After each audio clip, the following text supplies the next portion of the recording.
Welcome back to Raising the Bar, this Let's Play of Might and Magic 6. This is episode 10. Let's get started. Okay, so I've come back from the last episode where we were somewhere in the Dragoon's caves. I've come back over the overworld into Castle Iron Fist because we have some quest hand-ins to do. So yeah, I just ran back basically. The other thing that I did is to loot a chest that I missed. You may remember from the previous video. So I've got the contents of that chest. Let's take a look. There were a few bits and pieces in there, but most notably is this, the flute, the famous flute. As you can see, not much of a description on this flute. Rumour has it that this was left over from an unimplemented quest. It's something that they took the quest out of the game, but this quest item remains. I'm not sure about that. I can't verify that. Because to me it does seem like it does have a purpose in the game, and I will show you why. So we have here a quest hand-in for this guy's harp. The guy who lives in this house. We went in there for that. But if we take the harp, which is here, and just throw it on the ground and go in there, but we have the flute in our inventory, he will mock us when we try and hand it in for not knowing the difference between a flute and a harp. Nice little touch there. So it does actually have a function that is anticipated. Let's hand that in right now, though. With the harp, he will give us 5,000 gold and let us know that if we have evidence of the Dragoons working for the Shadow Guild, which we do, we should hand it in to the Mayor of New Sorpigal. But back to this flute. There is a rumour out there, and there's a page that I will link to in the description with a long list of details of the flute quest.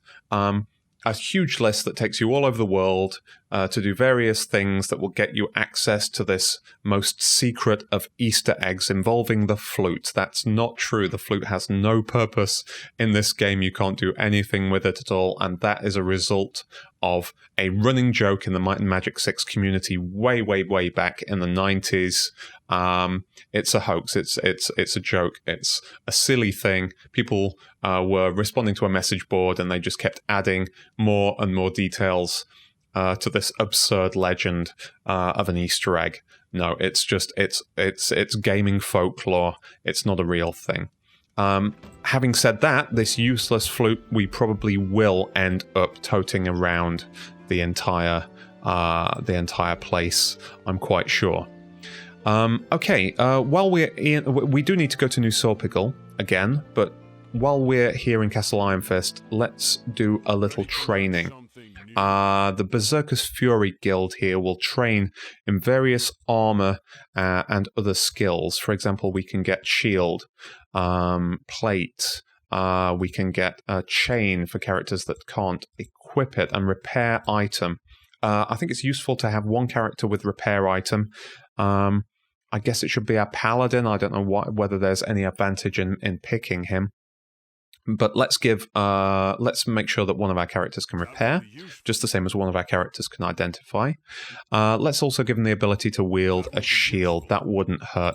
In fact, it's only 500 and we have almost 20,000 here. So let's make sure that everyone who can wield a shield can wield one. We don't need more characters in repair item with repair item, I think. I am going to train our paladin, which is the only character who can use this skill, up in plate, just so that we have a character when we find some plate armor out there that can potentially make use of that. So we've upgraded a number. We've added a number of skills to our characters here. Maybe our cleric should have chain. No, I'm going to leave that there for now. So one of the things that we have that I've kind of glossed over in this Let's Play for now, because it's kind of tedious and dull, is just inventory juggling and management. I've kind of done it off screen for the most part, and that's because it's just a game of shuffling stuff around. As you can see, we have a lot of stuff here. Our inventory is largely full of the stuff that we have found in the dungeon last time. But we need to get rid of a lot of it. So here's a +5 cloak that we can definitely substitute for this +3 that he already has equipped. Does anyone have a... he has a +1, but it's got some boosts to might and endurance. And if we look at the values, they're fairly significant boosts, 5-point boosts to both. So I think we're going to keep him in the cloak that he already has. He doesn't need the armor class quite as much. All our characters are in at least +10 armor. That means that everything less than that we can safely dispose of in the knowledge that we're not actually losing anything important. We have our shield here. Excuse me. Can definitely go on our paladin with his new shield skill. Let's see. Now we want to actually sell a lot of this stuff. This is going to be easier when we sell up, isn't it? But different merchants in this game have different set of buy and sell values, and it actually works out to be better to do this in New Sorpigal than it is here. Strange, being the starter town and all, but it really is. Let's see what we have here. Do we have any bow upgrades? We're all on 5d2 bows. Hey, we have a 5d2 +4 bow. That's definitely an upgrade for someone, so let's buy that thing. 600 gold, that's a steal. Someone who can actually fit the thing in their inventory. So yes, 5d2 +2, 5d2 +2.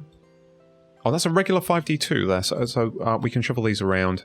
5d2 +4, you get a +2 out of that change, you get a +2 out of that change. There we go.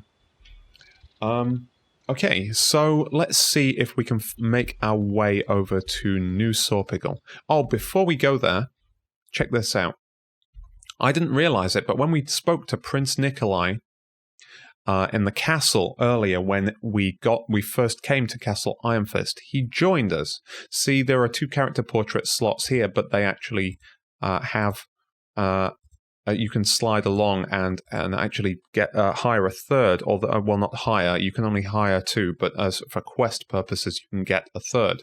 So we have the heir to the throne in our party, and I bring this up only because I know what's about to happen when we move. The heir to the throne here wants to go and see the circus.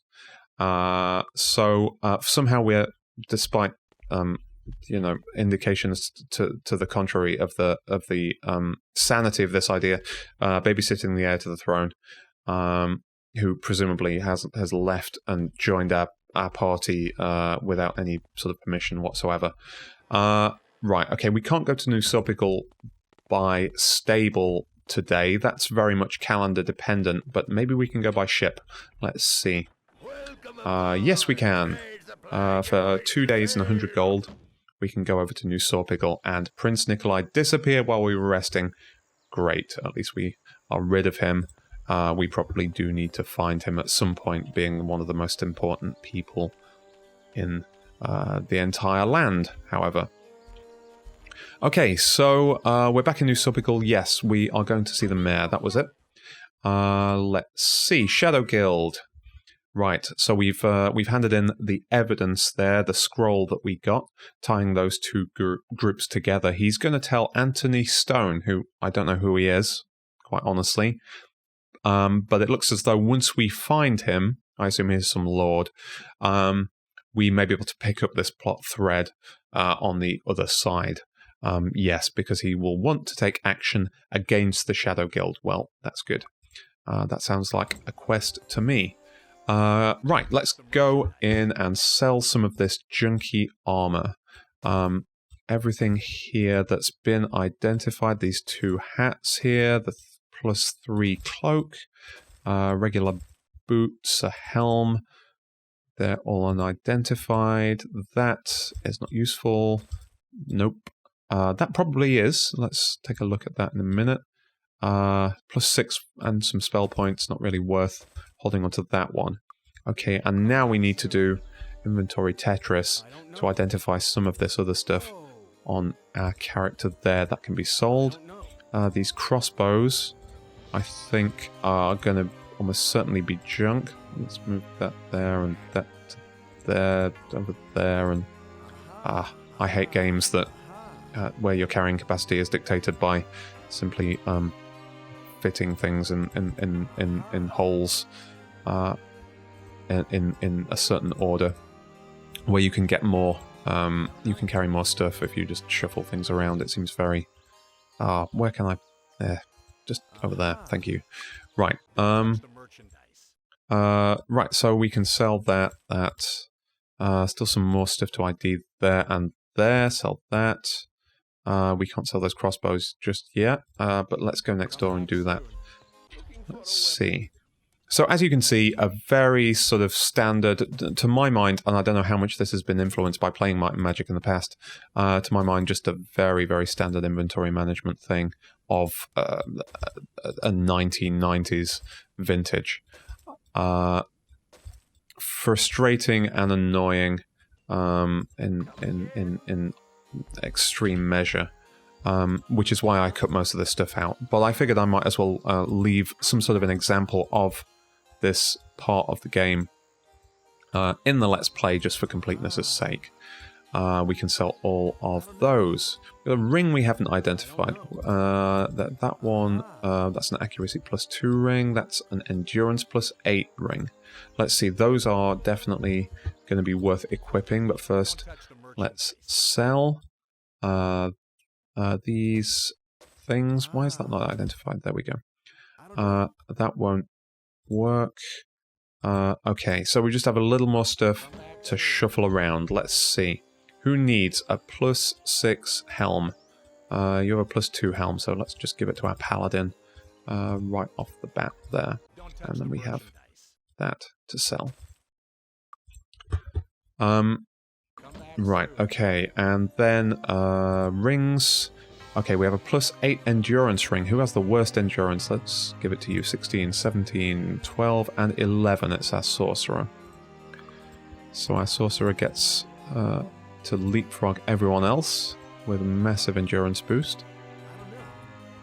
And who has the worst accuracy, because we have a +2 ring to that as well. 17, 11, 12, and 8. Again, our sorcerer. So let's give that to you. We have a large number of ring slots here, which is quite nice. Just to be able to equip a lot of different gear when we find it. We won't be selling a lot of rings and things while they are still useful until we have a lot, because we can always equip them on someone until everybody's fingers are completely full. So that it looks as though, other than the wands, which we need to do something about, we're not really using at all. It looks as though our let's see, our inventory is largely sorted. Oh no, that's not quite true, because there is a ring there we haven't identified. Let's go back to the magic store and use their identification service to see what it is. It is just a ring. Okay, it is worth 900. So we can sell that here for 257. We need to work on our merchant skill, I think.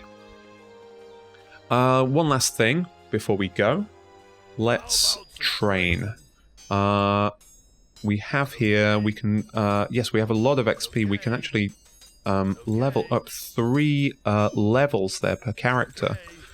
In fact, this one even does 4 because he has a little more XP. Maybe he's spent a little less time dead, or he's had a slightly higher share of the kills, or something.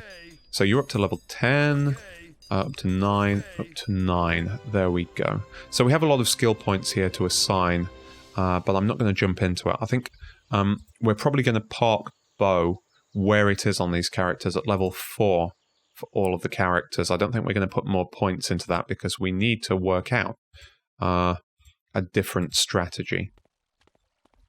Okay, and there I think we're about done.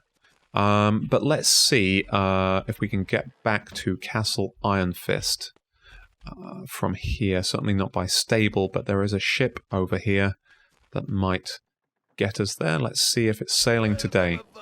No, it's not. Well, not to Iron Fist. It is sailing to Mist. And that is a good move for us because that is a new town that we can use to buy new spells and things. There is more availability of things there that we haven't found in our first 2 towns. So that is a definite yes. We will go to Mist and we will leave the episode there. I see. Oh, interesting. There are some bad guys here. Just not even on the perimeter of the town, but almost literally in the town. There's some on the other side of the bay there as well, I see. But they are falling very, very easily at this point. That's really excellent. So I think I'll wrap this episode up here. I will continue to take these guys out and get out of trouble here. But I think I'll wrap the episode up and then we will resume in the... Oh, there's many, many red dots on the radar there. Okay, this might take a while.